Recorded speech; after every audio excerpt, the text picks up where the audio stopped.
అంబేద్కర్ గురించి అర్థం చేసుకోవడం ఎట్లా అని,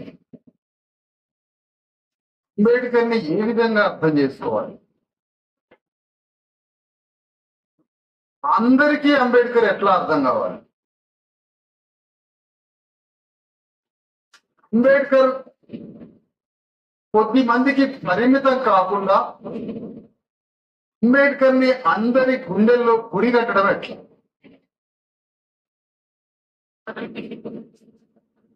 అంబేద్కర్ని అర్థం చేసుకోవడానికి మనం అందరం ప్రయత్నించాలి. సంత్ కబీర్ దాస్ కాలంలో వర్ణ వ్యవస్థని కుల వ్యవస్థని సృష్టించింది దేవుడే అని, కులాలని సృష్టించింది వర్ణ వ్యవస్థని సృష్టించింది కూడా దేవుడు మతం అని చెప్పుకుంటున్న రోజుల్లో, ఒకవేళ కులాన్నే సృష్టిస్తే మతాన్ని వర్ణాన్ని మానవ భేదాలనే సృష్టిస్తే దేవుడు, ఆ దేవుడు నాకు లేడు, మానవత్వం ఉన్నవాడే నా దేవుడు, మనిషే నా దేవుడు, సమానత్వ భావనే నా దైవం అని దేవుణ్ణి వ్యతిరేకించడానికే నా ధైర్యం చేసి ప్రజల్లో ఉన్నటువంటి కులమత భేదాలని దాటి సమానత్వం కోసం గ్రామ గ్రామం తిరిగి ప్రతి మనిషి గుండెల్లో సమానత్వ భావాన్ని బోధించిన కబీర్ దాస్ యొక్క బోధనలను విని, కబీర్ దాస్ యొక్క జ్ఞానాన్ని విని, కబీర్ దాస్ యొక్క తత్వజ్ఞానాన్ని విని పెరిగి పెద్దవాడై ప్రపంచంలోనే అత్యంత బలమైన రాజ్యాన్ని నిర్మించి అసమానత్వం మీద కత్తిని ఝుళిపించిన వాడే శివాజీ మహారాజ్. ఆ కత్తి, శివాజీ మహారాజ్ కత్తిని చూస్తే ఆ కత్తి ఎవరి మీద దూస్తున్నారని ఎవరు అనుకుంటున్నారో నాకు తెలియదు, కానీ ఆ కత్తి దూసేది మాత్రం కుల వ్యవస్థ మీద, ఆధిపత్య వర్గాల మీద, వర్ణ మీద, వర్గ వ్యవస్థ మీద, ఆధిపత్య సమాజం మీద. కబీరు తత్వజ్ఞానంతో పెరిగి పెద్దవాడై కుల వ్యవస్థ మీద ఢీకొని పోరాడి ఒక రాజ్యాన్ని నిర్మాణం చేసి శివాజీ రాజ్యాన్ని ప్రపంచం ముందు నిలబెట్టి, అంత సగర్వంగా నిలబెట్టిన శివాజీ రాజ్యానికి రాజ్యాంగం ఏంటో తెలుసా? కబీర్ దాస్ యొక్క సమానత్వ భావనే శివాజీ రాజ్యానికి రాజ్యాంగమై కూర్చుంది. అందుకే శివాజీ రాజ్యంలో నెత్తురుని, చెమటని, స్వేదాన్ని చిందించి భూమిని దున్నే శూద్ర కార్మికులకి భూమిని పంచి సమాజంలో శూద్రుని సగర్వంగా నిలబెట్టి, శూద్రుడు కూడా మానవుడే, శూద్రుడు కూడా మనిషే, చేతలివాడు, మంగలివాడు, నాయి బ్రాహ్మణుడు, యాదవులు, విశ్వబ్రాహ్మణులు, సమస్త అణగారిన పీడిత కులాలు, ముదిరాజులు, గౌళ్ళోళ్ళు, గొల్లోళ్ళు, సమస్త శూద్ర కులాలు ఈ భూమిని దున్ని స్వేదాన్ని చిందించి దేశానికి పంటలు పండించి శ్రమ చేసే శూద్రులు, అశిశూద్రులు, వాళ్ళకి రాజ్యంలో సమాన స్థానాన్ని, సమాన గౌరవాన్ని కల్పించి వాళ్ళని కన్నబిడ్డల్లాగా ప్రేమించింది శివాజీ రాజ్యం.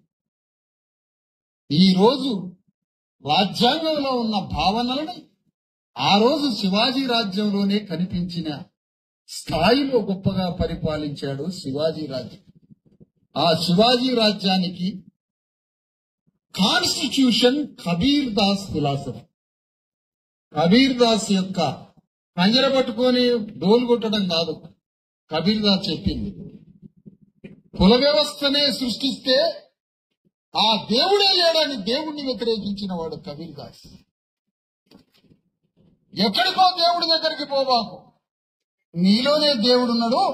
ప్రజల్ని సమానత్వంగా ప్రేమించిన వాడే దేవుడని సగర్వంగా ప్రకటించిన కబీర్ దాస్ బోధనల ఎరిగి పెద్దవాడైన శివాజీ యొక్క ఆలోచన స్రవంతి, శివాజీ యొక్క ఆ కబీర్ దాస్ తో పెరిగిన శివాజీ యొక్క రాజ్యం యొక్క గొప్పతనాన్ని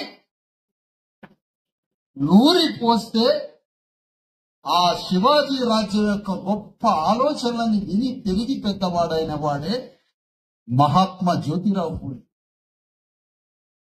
ఆ జ్యోతిరావు ఫూలే శివాజీ యొక్క రాజ్యం యొక్క ఆలోచనలలో పెరిగి పెద్దవాడై, ఆ జ్యోతిరావు ఫూలే భారతదేశంలో మొదటి స్వాతంత్ర పోరాట సంగ్రామం సమయంలో ఈ స్వాతంత్రం వచ్చే రాజ్యంలో, ఈ దేశంలో స్వాతంత్రం వస్తే ఆ స్వాతంత్రంలో నా శూద్రులకి అతిశూద్రులకి వాటా ఎంత అని యుద్ధాన్ని ప్రారంభించిన వాడు జ్యోతిరావు ఫూలే.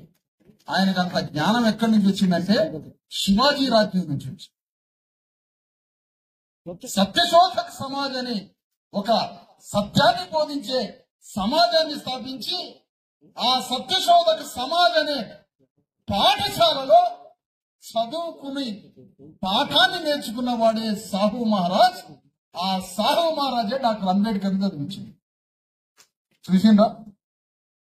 కబీర్ దాసు జ్ఞానాన్ని, కబీర్ దాసు గానాన్ని నెత్తిన పట్టించుకొని రాజ్యాన్ని పరిపాలించిన వాడు శివాజీ అయితే, ఆ శివాజీ రాజ్యమును ఎట్లా పరిపాలించాలి, ప్రజల్ని ఏ విధంగా ప్రేమించాలని రాజ్య విలువల్ని నేర్చుకున్నవాడు కబీర్ దాస్ దగ్గర రాజ్య విలువలను నేర్చుకుని రాజ్యాన్ని పరిపాలించిన వాడు శివాజీ అయితే, ఆ శివాజీ రాజ్యం గురించి తెలుసుకున్న జ్యోతిరావు ఫూలే సత్యశోధక సమాజాన్ని పెట్టి దేశంలో ఉన్న వర్ణ వ్యవస్థని, కుల వ్యవస్థని ఢీకొని శూద్రులకి అతిశూద్రుల కోసం యుద్ధాన్ని ప్రారంభించిన ఆధునిక సాంఘిక రాజకీయ సంస్కర్త అయిన జ్యోతిరావు ఫూలే మొదటి స్వాతంత్ర పోరాటంలో ఈ దేశానికి స్వాతంత్రం వస్తే ఆ స్వాతంత్ర రాజ్యంలో నా శూద్ర అతిశూద్రులకి రాజ్యంలో వాటా ఎంత అని సింహనాదం చేసిండు జ్యోతిరావు ఫూలే. ఆ జ్యోతిరావు ఫూలే తన సత్యశోధక సమాజంలో సాహు మహారాజ్ అనే వ్యక్తికి పాఠం నేర్పితే సాహు మహారాజు కూడా ఒక రాజ్యానికి రాజయ్య.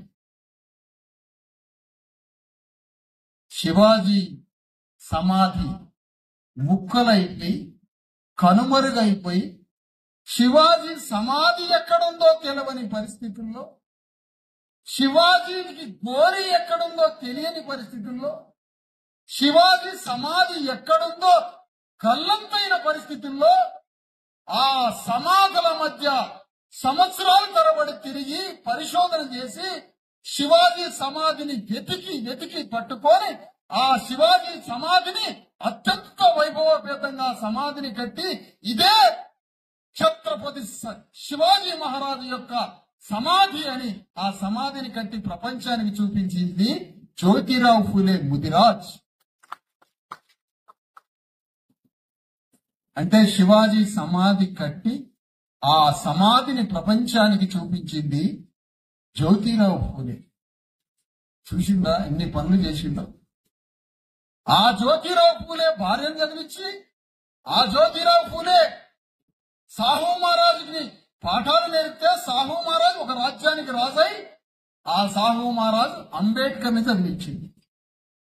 ఆ అంబేద్కర్ ఈ రోజు మన గ్రామానికి వచ్చాడు. ఇక్కడ నేను మీ అందరికీ చెప్పేది ఏంటంటే, కబీర్ దాస్ కి జ్ఞానాన్ని ఎవరిచ్చారు అంటే సంత్ రవిదాస్ వచ్చాడు. కుల వ్యవస్థ మీద తన జ్ఞాన గాన ఖడ్గాన్ని, కుల వ్యవస్థని నరకడానికి తన జ్ఞానంతో బయలుదేరిన సంత్ రవిదాస్ జ్ఞానమే సంత్ కబీర్ దాస్ కి ఆ జ్ఞానం వచ్చింది. సంత్ కబీర్ దాస్ జ్ఞానం ద్వారా శివాజీ రాజ్యం వచ్చింది. శివాజీ రాజ్యం నుంచే సాహు మహారాజు బయటికి వెళ్లి సాహు మహారాజు ఒక రాజు అయిండు. ఆ సాహు మహారాజే అంబేద్కర్ చదివిస్తే అంబేద్కర్ రాజ్యాన్ని పరిపాలించడం ఎట్లా అని, ప్రధానమంత్రి ఎట్లా పరిపాలించాలి అని ప్రధానమంత్రికి పాఠం చెప్తున్నాడు అంబేద్కర్ రోజు.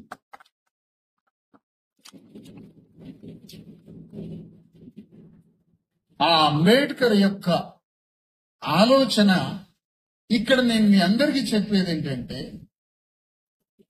ఒక ధర్మం అంటే ఏమిటి అని. మనం అన్నం తిని కాయ కష్టం చేసుకొని అన్నం తిని కడుపు నిండా అన్నం తిని కంటి నిండా నిద్రపోయి మళ్ళీ పొద్దున్నే లేచి ఆకలి కోసం మళ్ళీ అన్నానికి కోసం కూలినాలికి పనికి మళ్ళీ అన్నం తిని వచ్చి మళ్ళీ పడుకుంటే ధర్మం ఎవరు చెప్పాలి మనకని అడుగుతారు. అదిగో ఆ ధర్మం సంత రవిదాస్ ద్వారా కబీర్కి ఆ ధర్మం తెలవబట్టి, కబీర్ ధర్మం శివాజీకి తెలవబట్టి, శివాజీ ధర్మం జ్యోతిరావు ఫూలేకి తెలవబట్టి, జ్యోతిరావు ఫూలే ధర్మం అంబేద్కర్ కి తెలవబట్టి, సాహు మహారాజుకి తెలవబట్టి, ఆ అంబేద్కర్ ధర్మానికి ఇక్కడి దాకా వచ్చింది కదా. మరి ఆ ధర్మంలో మనం పాల్గొనకపోతే, ఆ ధర్మాన్ని మనం అనుసరించకపోతే, అందుకోసమే మన శూద్రుల ధర్మం ఏంటి, మన అట్టడుగు కులాల ధర్మం ఏంటి, మన ప్రయాణం ఎక్కడికి, మన గమ్యం ఎక్కడికి, మన తీరం ఎక్కడికి, మన భవిష్యత్తు ఏంటి, మన దీపస్తంభం ఏంటి, మన మార్గం ఎక్కడికి, మనం ఎటు మార్గం, మన మార్గం మన శూద్రుల విముక్తి కోసం. వాళ్ళ సమయంలో వాళ్ళు యుద్ధం చేసి మన కోసం ఈ భూమి మీద హక్కులు కల్పించారు. శివాజీ రాజ్యంలో ఒక చాకలికి, ఒక మంగలికి, ఒక యాదవుడికి, ఒక ముదిరాజుకి, ఒక గౌళ్ళానికి, ఒక నాయి బ్రాహ్మణుడికి, ఒక విశ్వ బ్రాహ్మణుడికి, విశ్వకర్మకి ఈ భూమి మీద స్థానం ఉంది. ఈ రాజ్యంలో సంపదలో, జ్ఞానంలో, చదువులో ఈ శూద్రులందరికీ స్థానం ఉందని మొదటిసారిగా అశోక చక్రవర్తి తర్వాత మళ్లీ రాజ్యంలో స్థానం ఇచ్చింది శివాజీ అని ఎందుకు మనకి ఈ పాఠం బోధించట్లే? ఎవరు ఎందుకు చెప్పట్లే? శివాజీ అంటే ఒకే ముఖాన్ని ఎందుకు చూపిస్తున్నారు? శూద్రులకి కన్న తల్లి, శూద్రులకి దేవుడు, పేదవాడికి దేవుడు శివాజీ మహారాజ్. అలాంటి శివాజీ మహారాజు లేకపోతే అంబేద్కర్ లేడు, అంబేద్కర్ లేకపోతే రాజ్యాంగం లేదు, శివాజీ లేకపోతే సాహితీ లేదు, శివాజీ లేకపోతే జ్యోతిరావు ఫూలే లేడు, సావిత్రిబాయి ఫూలే లేదు, సంత రవిదాస్ లేకపోతే కబీర్ దాస్ లేడు, కబీర్ దాస్ లేకపోతే శివాజీ లేడు. అంటే ఒక ఇది గురువు యొక్క ఆలోచన మరొకరు స్వీకరిస్తున్నారు, మరొకరి ఆలోచన మరొకరు స్వీకరిస్తున్నారు, ఒకరి ఆలోచన తర్వాత మరొకరు, మరొకరి ఆలోచన తర్వాత మరొకరు, ఈ పరంపర కొనసాగుతూ కొనసాగుతూ అంబేద్కర్ భారత రాజ్యాంగ పుస్తకంలో వాక్యమై కూర్చున్నది శివాజీ యొక్క ఆలోచన. మరి ఆ రాజ్యాంగంలో ఉన్న వాక్యం ద్వారా నీ ఊర్లో పాఠశాలకు పోయి చదువుకుంటున్నారు. రాజ్యాంగంలో ఉన్న వాక్యం ఎవరి వల్ల చదువుకుంటున్నాం మనం అందరం? ఎవరి వల్ల ఉద్యోగాలు వచ్చినాయి? గడ్డం ప్రసాద్ స్పీకర్ స్థానంలో కూర్చోడానికి వస్తే రేవంత్ రెడ్డి లేచి నిలబడతాడు. అంబేద్కర్ దయ వల్ల కాదా? అంబేద్కర్ తన రక్త మాంసాలు ధారపోసి, అంబేద్కర్ తన రక్తాన్ని కరిగించి తన శరీరానికి నిప్పు పెట్టుకొని కాలిపోతే గడ్డం ప్రసాద్ స్పీకర్ అయిపోతున్నాడు. ఈరోజు మనందరం అంబేద్కర్ రక్తంతో చదువుకున్నాం. మనం అంబేద్కర్ కాలి పూడినైపోతే మనం ఆ వెలుగులో బతుకుతున్నాం. ఈరోజు మరి అలాంటి ఆలోచన, ఒకరి ఆలోచన ఒకరు స్వీకరించి, ఒకరి ఆలోచన ఒకరు స్వీకరించారు. ఆ అంబేద్కర్ యుద్ధం నుంచి ఆ వాక్యాన్ని పట్టుకొని బయలుదేరిన వాడే కాన్షీరాం. ఆ కాన్షీరాం యొక్క వాక్యంతో ఈరోజు తెలంగాణలో ఒక మహోద్యమం జరుగుతుంది. ఒకరి ఆలోచనని మరొకరు స్వీకరిస్తున్నారే. ఏ ఇద్దరి మధ్య ఆలోచన కట్ అయిపోయినా, డిస్కనెక్ట్ అయిపోయినా, రెండు ఆలోచనల మధ్య, రెండు బండల మధ్య సందులాగా అయిపోతుంది. ఇక దారి ఉండదు. కాబట్టి మనం ఈ ధర్మాన్ని మనం స్వీకరించి, ఈ వాక్యాన్ని మనం స్వీకరించాలి. కాబట్టి శూద్రుల యొక్క స్థానం ఏంటి ఈ రాజ్యంలోని? శివాజీ యుద్ధం మొదలుపెట్టాడు. అట్టడుగు వర్గాల యొక్క స్థానం ఏంటి ఈ రాజ్యంలోని? కబీర్ దాస్ యొక్క ప్రశ్న ఏంటి? అట్టడుగు కులాలకి ఈ భూమి మీద స్థానం ఏంటి, గౌరవం ఏంటి? దేవుడు ముందు ఒక కులానికి గౌరవం ఉంటే దేవుడు ముందు మరొక కులానికి గౌరవం ఎందుకు లేదు?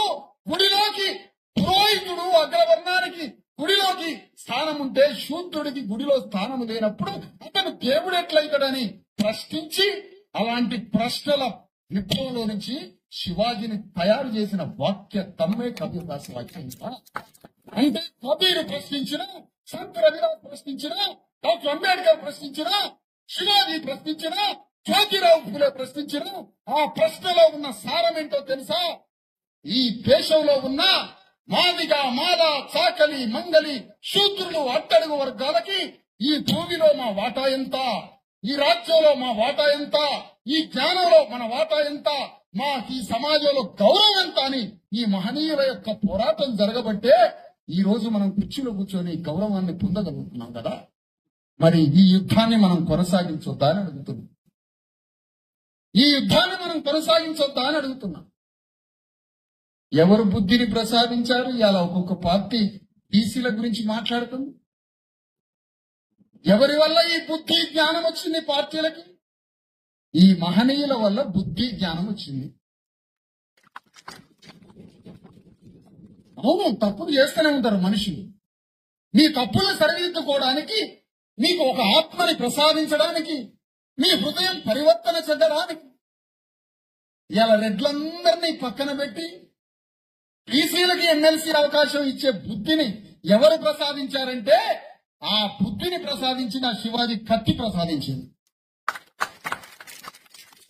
ఎందుకంటే ఆ కత్తిలో నాకు రాజ్యాంగం కనపడుతుంది. ఆ కత్తిలో డాక్టర్ అంబేద్కర్ కంటి చూపు కనిపిస్తుంది. ఆ కత్తిలో నాకు ఎక్కడ రాజ్యాంగం వచ్చి ప్రశ్నిస్తుందో అని భయపడి అన్ని పార్టీలు మాట్లాడుతున్నాయి. మరి ఇప్పుడు నేను ఒకటి అడుగుతున్నాను, ఇక్కడున్న 100 మంది యువకులకు, అయ్యా ఈ పార్టీలు ఈ రాజ్యాన్ని, ఈ దేశాన్ని, ఈ తెలంగాణని పరిపాలిస్తున్న ఈ అగ్రవర్ణ అగ్రవర్గ ఈ రాజ్యంలో మన వాటా ఎంత, మన బిడ్డల వాటా ఎంత, మన తల్లుల వాటా ఎంత?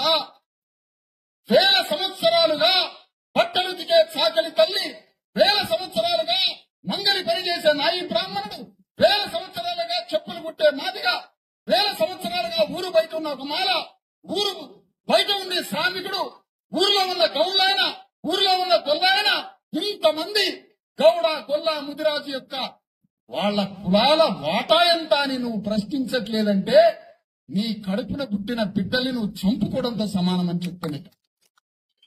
నీ తండ్రి రక్తం చిందించబట్టే ఈ ఊరు తయారైంది, ఈ రెడ్ల సామ్రాజ్యం. సదానంద రెడ్డి గారు, మీరు మా మనిషి, మీరు మాతో ఉండాలి. ఎందుకు? ఈ పెద్ద రెడ్లను చూసి చిన్న రెడ్లు ఇమిటేట్ చేస్తుంటారు. ఆ పెద్ద రెడ్లు ఏడన్నా తగలబడినాయి, నువ్వు వచ్చి మా పేదోళ్లతో కలవు. అట్లా మనం కలిసి పోరాడదాం ఈ సమాజం. అదే పరివర్తన.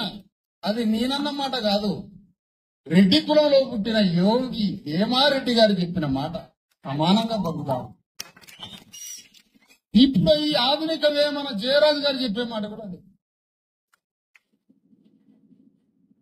అందుకని అంతో ఇంతో హృదయం ఉండి మానవత్వం ఉన్న, ప్రజల పట్ల కన్నీరు ఆర్తి ఉన్న చిన్న చిన్న రెడ్లు ఈ 90% పేదలతో కలవండి పెద్ద రెడ్ల మీద యుద్ధానికి పోదామని చెప్తున్నాను.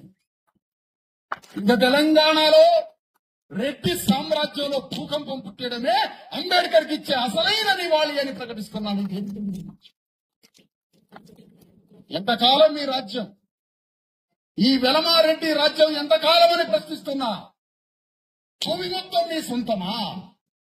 రాజ్యం మొత్తం మీ సొంతమా? ఎమ్మెల్యేలు, ఎంపీలు, సమస్త రాజ్యం మీ సంపదని మీ గుప్పిట్లో పెట్టుకుంటే కూలీ నాలి చేసి వేల సంవత్సరాలుగా కష్టం పనిచేసేటువంటి ఒక శ్రామికుడికి రాజ్యంలో వాటా అడగొద్దా మేము? ఈ సంపదలో వాటా అడగొద్దా మేము? మేము ఎట్లా బతకాలి అని అడుగుతున్నా నేను.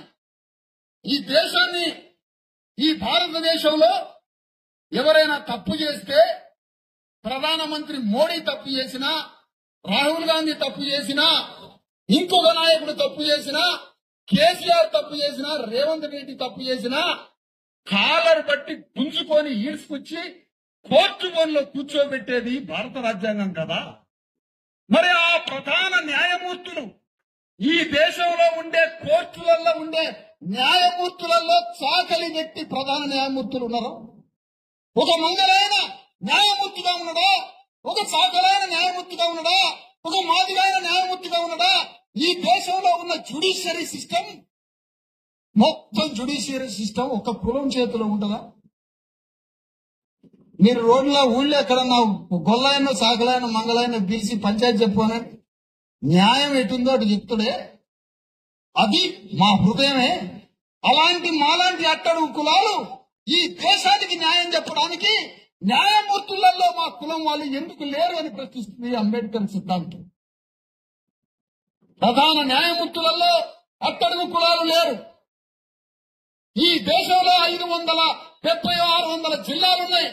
600 జిల్లాలకి ఈ దేశ పరిపాలనలకి దాదాపుగా 10,000 ఐఏఎస్ కలెక్టర్లు ఉన్నారు. కలెక్టర్ స్థాయి హోదాలో 10,000 మంది ఐఏఎస్లు, ఒక 20,000 మంది ఐపీఎస్లు ఉంటే ఐపీఎస్లలో ఐఏఎస్లలో సాకలోళ్ళు మంగళోళ్ళు ఎంతమంది? ఐఏఎస్లు ఐపీఎస్లలో గౌళ్ళోళ్ళు గొల్లోళ్ళు ముదిరాజులు విశ్వబ్రాహ్మణులు వడ్డరోళ్ళు ఎంతమంది? ఒక్క లెక్క ఉన్నదా మీ దగ్గర?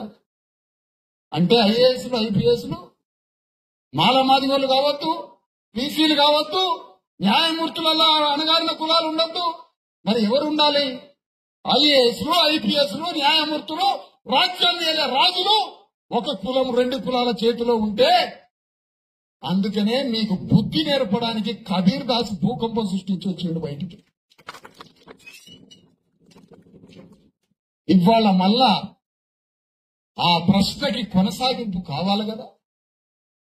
బోధిని నిద్రపోతే కుదరదు కదా. చికెన్ బువ్వ బగార బువ్వ ఆడకూరలు తినడంతో బతుకంతా పోతుంది కదా. మరి ఈ వాక్యాన్ని కొనసాగించేది ఎవరు అంటున్నా? కబీర్ లేకపోతే అంబేద్కర్ లేడే.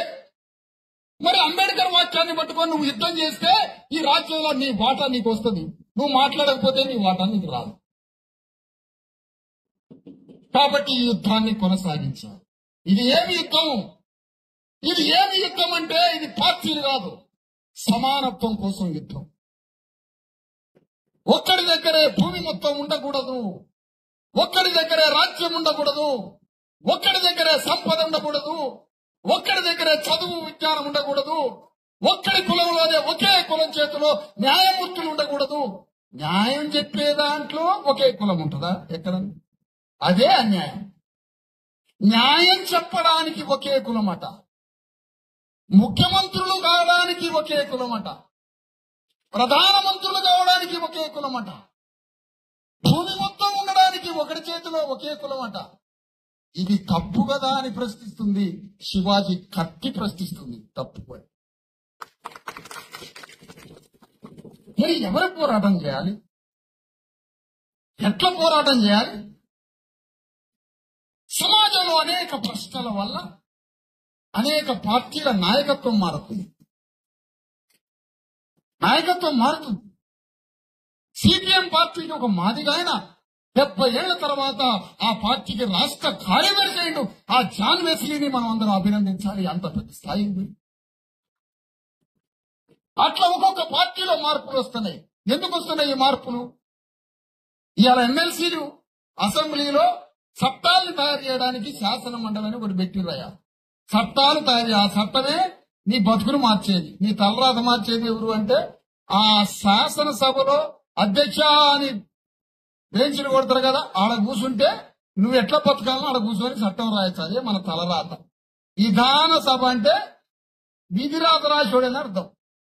ఆ చట్టసభల్లో మరి 4 ఎమ్మెల్సీలు ఖాళీ అయినాయి అంటే రెడ్లు కిలోమీటర్ క్యూ కట్టాల. నాకు కావాలంటే నాకు కావాలి. కానీ బయట సమాజం నుంచి శివాజీ కత్తి లాంటి ప్రశ్నలు వస్తున్నాయి కదా. శివాజీ ఖడ్గం, రాజ్యాంగ ఖడ్గం, జ్యోతిరావు పూలే ఖడ్గం, సామాజిక న్యాయ ఖడ్గం, సమానత్వ ఖడ్గం, ఒక భూకంపం, ఒక సామాజిక విప్లవ భూకంపం వస్తుందని భయపడి కాంగ్రెస్ పార్టీ టీఆర్ఎస్ పార్టీ మొత్తం మన సోదరులకి ఇచ్చింది ఎమ్మెల్సీ. సుశీల ప్రశ్న ఈ ఉద్యమం చేయబట్టి గగన్ ప్రసాద్ స్థానంలో ఓ రెడ్డి కూర్చోవాలి వాస్తవానికి, కానీ ఒక దళితుడు తీసుకొచ్చి కూర్చోబెట్టారు. ఎందుకు? శివాజీ కత్తిపై ఏరింది కాబట్టి, అంబేద్కర్ కత్తిపై ఏరింది.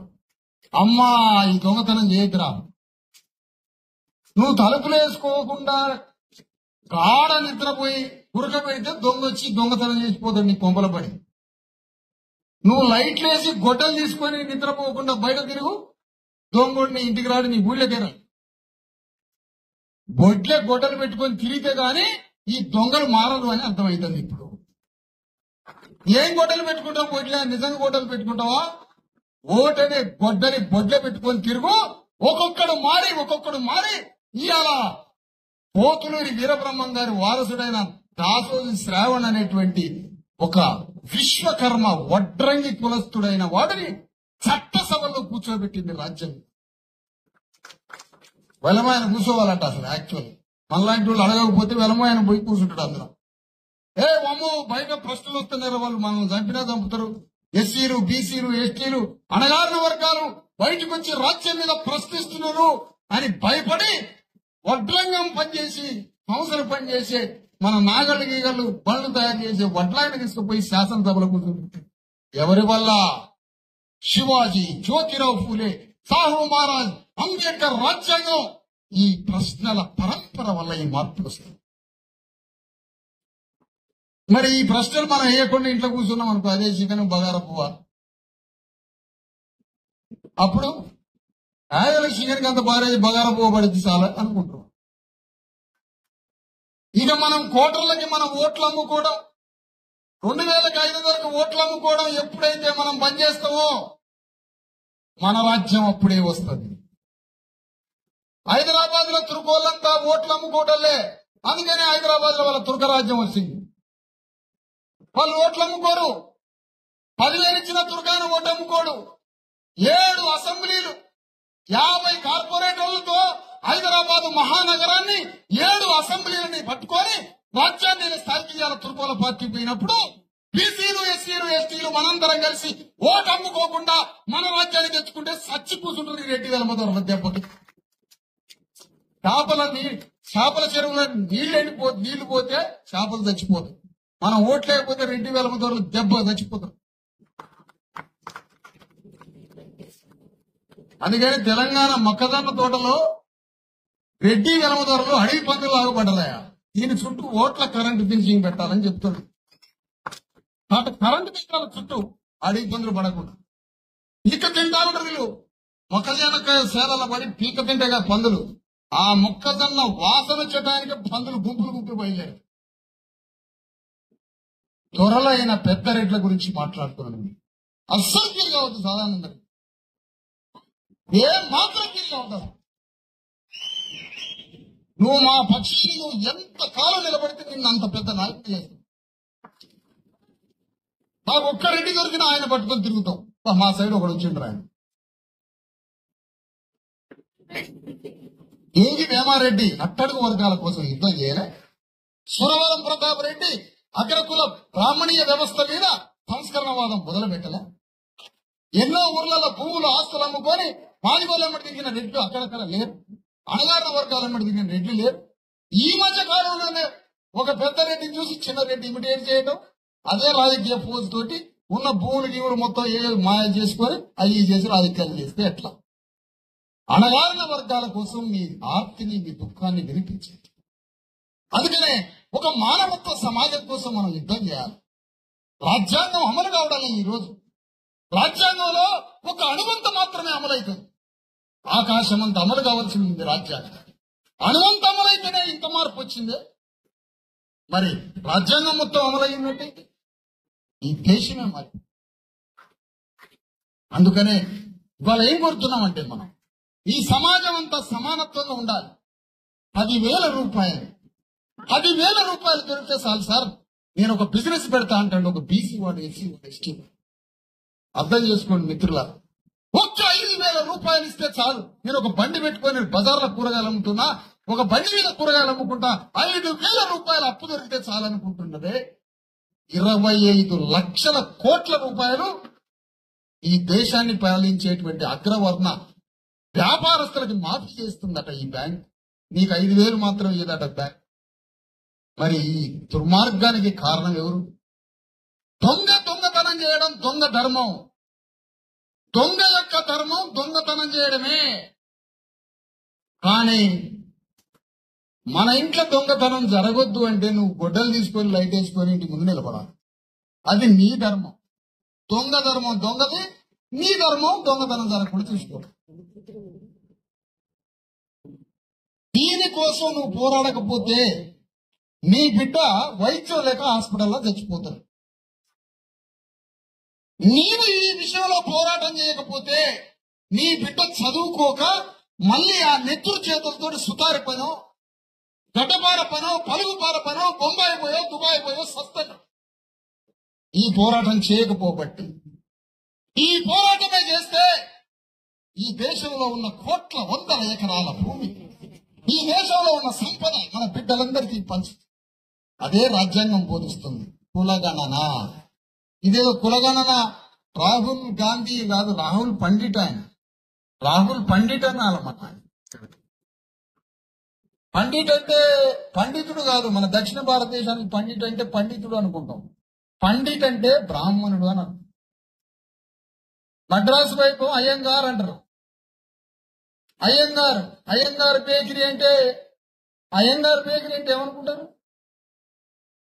వాళ్ళ బేకరీ అని అర్థం. అట్లనే నార్త్ ఇండియాలో పండిట్ అంటే బ్రాహ్మణుడు అర్థం. నెహ్రూ గారు పండిట్, నెహ్రూ గారు కాబట్టి రాహుల్ పండిట్ కూడా. మనం ఏం కోరుతున్నామంటే కులగణన అంటే కులగణన అని మన దగ్గరికి వచ్చిన లెక్కలు.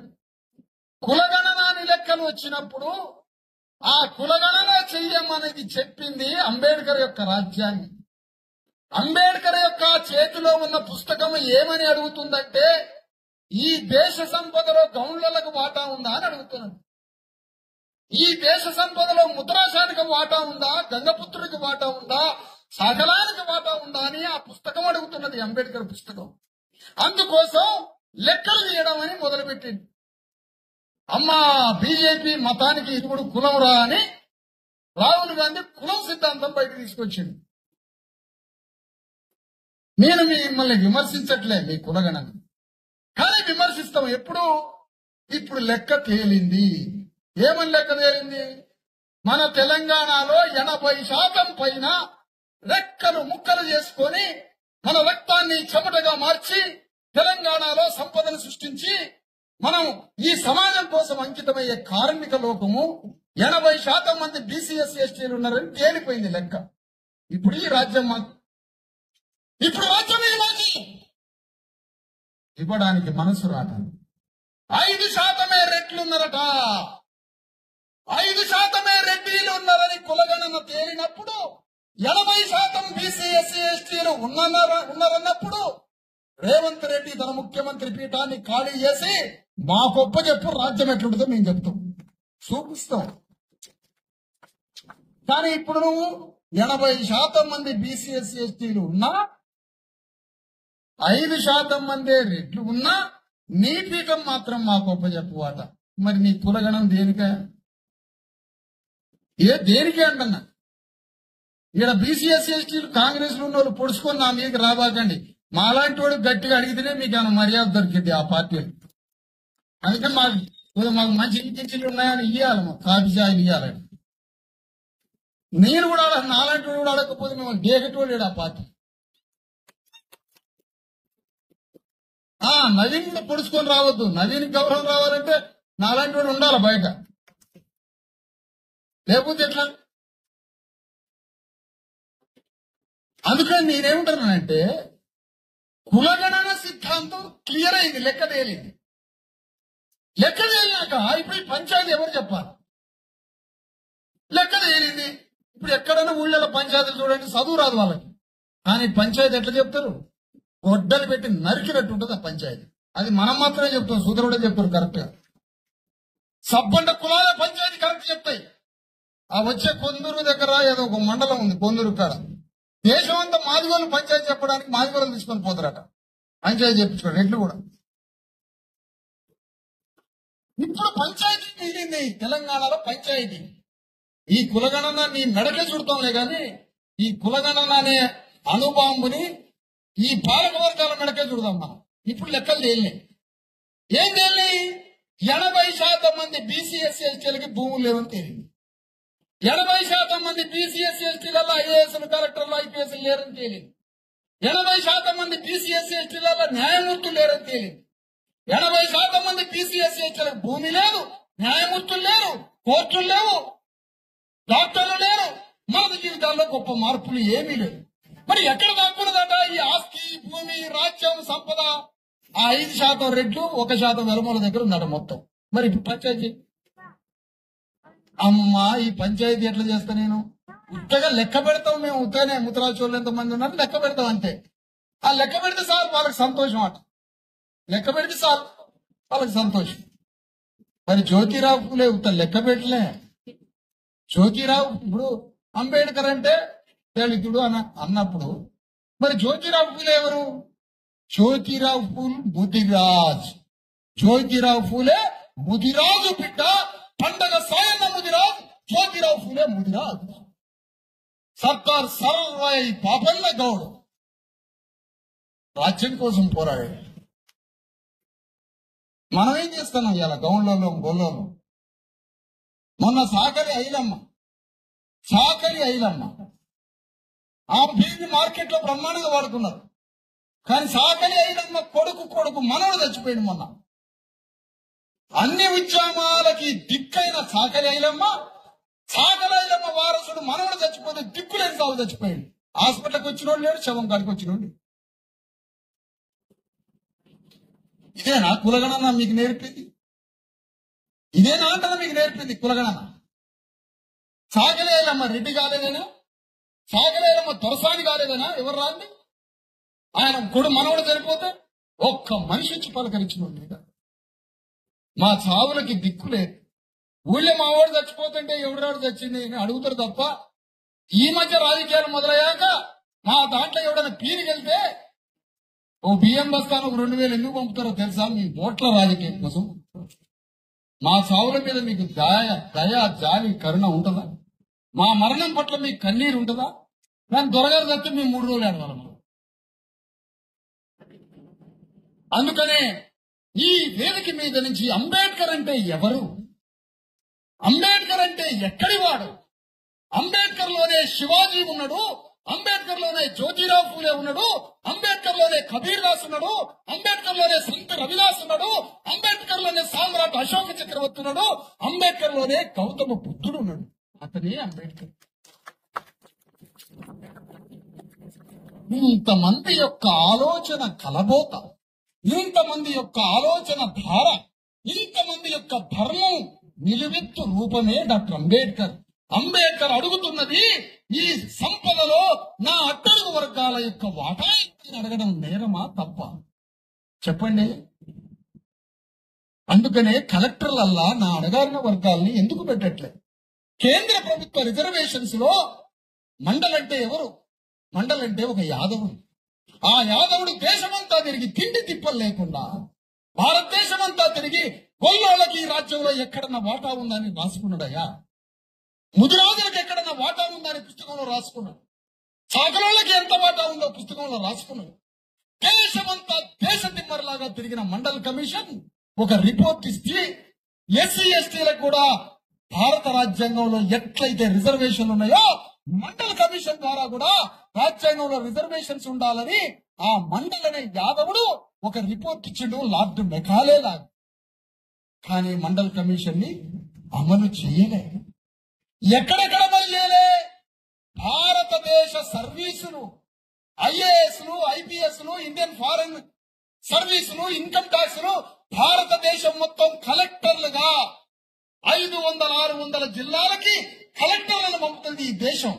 అలాంటి కలెక్టర్లలో మన అణగారిన సూత్రి కులాలు లేరయ్యా కలెక్టర్లు.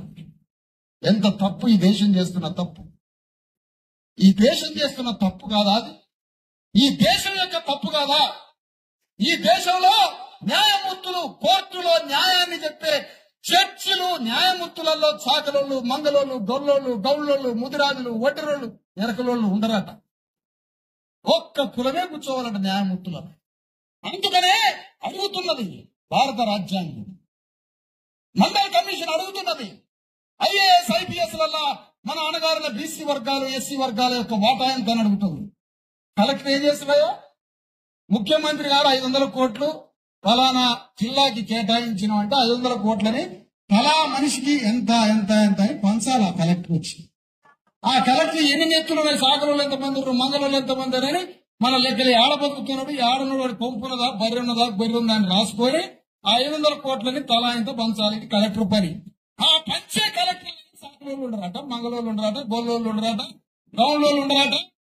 ఆ సాగరోళ్ళు, మంగళోళ్ళు, గొల్లోళ్ళు, గౌన్లోళ్ళు కలెక్టర్లలో ఉండరాట. ఎవరైనా తప్పు చేస్తే గల్లా బట్టి తీసుకొచ్చి పోలీస్ స్టేషన్ వేసి ఎస్పీలు ఉంటారు. ఎస్పీలలో మన కులాలు ఉండరాట, అణగారిన వర్గాలు. ఇదేం న్యాయమయ్యా?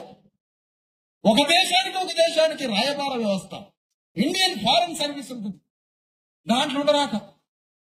అడవులని మొత్తాన్ని రక్షించే ఇండియన్ ఫారెస్ట్ సర్వీస్ ఉంటుంది, దాంట్లో మన సాగలాయన మంగళాయన ఉండరాట. వీడికి అడవి తెలియదు, అగ్రవర్ణం తీసుకుపోయి అడవిలకి నాయకుడి చేస్తాడు. అడవి ఎటుంటుందో చెప్పేటోడు మనోడు.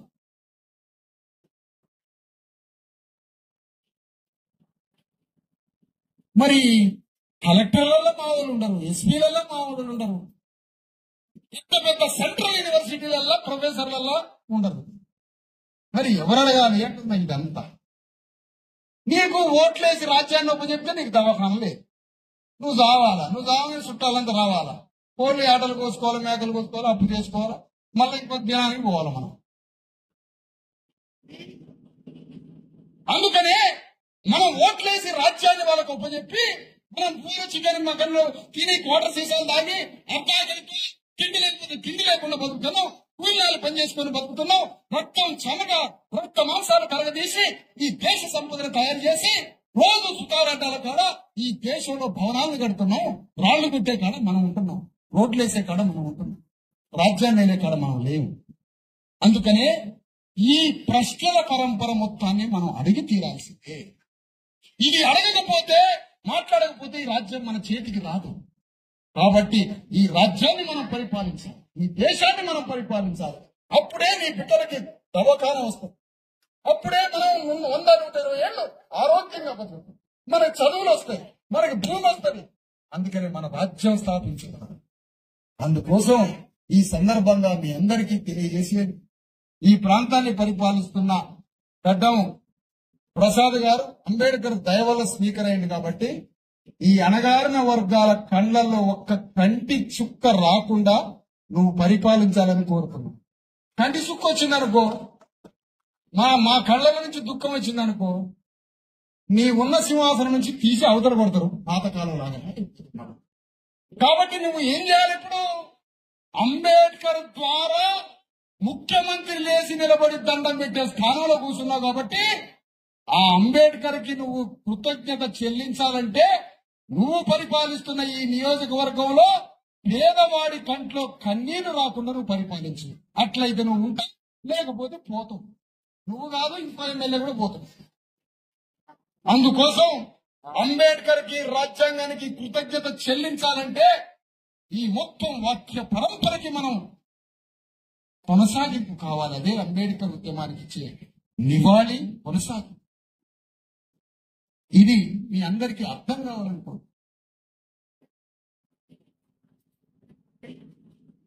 మన యొక్క ఇక్కడ 100 మంది యువకులు ఉన్నారు. ఈ యువకులకి నేను ఒకటే మాట చెప్తున్నాను, ఈసీలు ఉన్నారు, ఎస్టీలు ఉన్నారు, ఎస్సీలు ఉన్నారు, యువకులంతా ఉన్నారు. నేను అనేక మీటింగ్లో చెప్పిన, రాజకీయ కోరికలు ఉన్నవాడే నా మీటింగ్ కి రండి. ఈ సభకు రావాలంటే రాజకీయ కోరిక ఉన్నదా? ఉంటుందా? రాజకీయం రాజకీయం రాజకీయం రాజనీతి. భారత రాజ్యాంగం చెబుతున్నది, అంబేద్కర్ చెబుతున్నది రాజనీతి. రాజ్యాన్ని ఏలే వృత్తిని స్వీకరించి, అందుకోసమే మిమ్మల్ని చదివించానంటే అంబేద్కర్. రాజ్యాన్ని పరిపాలించే వృత్తి స్వీకరించి నువ్వు 100 మంది రెడ్లను తీసుకొచ్చి ఒక కాడబెట్టు, రెడ్లందరినీ అడుగు, నీకు రాజకీయం అంటే ఇంట్రెస్ట్ ఉందా అంటే నాకు లేదంటారా రెడ్లు? ఒక్క రెడ్డిని చూపిస్తావా నాకు రాజకీయాలంటే పడదని? అందరికీ రాజకీయం కావాలి. మనోళ్ళందరినీ కూర్చోబెట్టు, మేము ఎడ చేస్తాం సార్, అయ్యి మా దగ్గర ఏముందని మనం అంటాం. కానీ అంబేద్కర్ ఇచ్చిన సెలవు ఏంటంటే రాజ్యాధికారం అనే తాళం చేయని పట్టుకో, ఏ తాళం అంటే ఆ తాళం ఓపెన్ అయితని చెప్పి. కాబట్టి మన అణగారిన వర్గాలం రాజకీయాన్ని వృత్తిగా స్వీకరిద్దాం. దానికి క్యారెక్టర్ కావాలి. క్యారెక్టర్ ఎక్కడి నుంచి వస్తుంది? ప్రిన్సిపల్స్ నుంచి వస్తుంది. నువ్వు నమ్ముకున్న సిద్ధాంతం పట్ల లోకమంతా నీ మీద లక్ష కత్తులతో దాడి చేసినా అరవద్దు, బెదరొద్దు, చెదరొద్దు, కదలొద్దు. లోకమంతా నీ మీద దాడి చేసిన నువ్వు నమ్ముకున్న సిద్ధాంతం పట్ల అంతే నిలబడి నీ క్యారెక్టర్ ఫామ్ అయి నాయకుడు అయితే చరిత్రలో నిలబడతావు. ఆ క్యారెక్టర్ తోటి నాయకుడు ఇంకా అదే నేను బీసీ యువకులకి అనగారిన పీడిత వర్గాల రాజకీయ నాయకులు కావాలనే మిత్రులందరికీ చెప్పేది అదే. నువ్వు ఏ సిద్ధాంతం మీద ఉన్న తర్వాత అదే ప్రిన్సిపల్స్, అదే రాజుకు కావాల్సిన లక్ష్యం. అజరామరంగా రాజు భూమి మీద బతకాలంటే పేదల పట్ల, అణగారిన వర్గాల పట్ల ఆలోచనతో బతకాలి. అలాంటి బుద్ధుడు నుంచి జంబూ ద్వీపం అనే ఈ దేశంలో సమానత్వ భావన ఒకప్పుడు ఉన్నది. ఆ సమానత్వ భావాన్ని కొనసాగింపు యొక్క అధిశాసన రూపమే, రాజనీతి రూపమే డాక్టర్ అంబేద్కర్ యొక్క మహాస్వరూపం. అంబేద్కర్ సిద్ధాంతం విశ్వజనీనమైనది, సార్వజనీనమైనది, సార్వకాలికమైనది. అంటే భూమి ఉన్నంత కాలం అంబేద్కర్ సిద్ధాంతం విశ్వజనీనమైనది. ప్రపంచంలో విశ్వంలో ఉన్న జనులందరికీ సంబంధించింది అంబేద్కర్ సిద్ధాంతం. అద్భుతమైన పాట రాశాడు జయరాజ్ గారు, ప్రజాకవి. ఎంత అద్భుతమైన పాట! జగత్ జననేత అంబేద్కర్. జగత్తు అంటే జగం అంటే ప్రపంచం. జగత్ జననేత అంటే ప్రపంచంలో ఉన్న జనులకి ఆయన నేత అని చెప్పింది. కానీ అదే పాటలో ఒక దగ్గర భారత్కు మార్క్స్ అంబేద్కర్ అన్నాడు. అంటే అంబేద్కర్ ని భారతదేశానికి పరిమితం చేసింది. అంబేద్కర్ విశ్వం మొత్తానికి నాయకుడు అన్న పైకిలోనే మొదటి వాక్యంలో ఉన్నది. దానికి కాంట్రడిక్షన్ లో మళ్ళా భారత్కు మార్క్స్ అనేసరికి అద్భుతమైన పనికే. కానీ అంబేద్కర్ భారత్కే పరిమితమయ్యాడు. అంబేద్కర్ విశ్వం మొత్తానికి నాయకుడు. తన అన్న మాట మొదటి మాట ఫైనల్ అని చెప్తున్నాను. First sentence.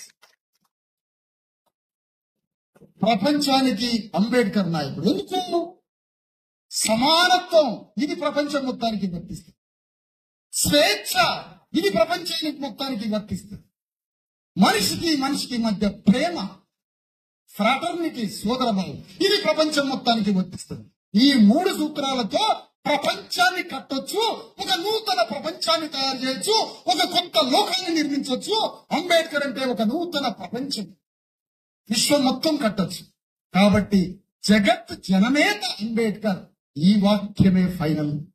జయరాజు గారు రాసుకున్నారు. అంబేద్కర్ వాదం విశ్వజనీనమైనది, సార్వకాలికమైనది. ఆయన్ని కులంగా చూస్తే అతన్ని బాగు చేయడానికి ముల్లోకాల 3.5 కోట్ల మంది దేవతలు వచ్చినా అతన్ని బాగు చేయలేదు. అంబేద్కర్ని కులంగా చూస్తే ఒక బీసీ ఆయన అంబేద్కర్కి దండేయాలంటే దండేయలేకపోతుంది. ఒక ఊర్లో చూసిన కొల్లాపూర్, అంబేద్కర్ని దండేయలేను సార్. వెంటనే అతని మీద మనం కోప్పడద్దు. అంబేద్కర్ గురించి 5-6 గంటలు చెప్పినాక కళ్ళమ్మ నుంచి నీళ్లు కార్చుకుంటూ పోయి అర్ధరాత్రి మళ్ళీ దండేసింది అంబేద్కర్. చెప్పాలి,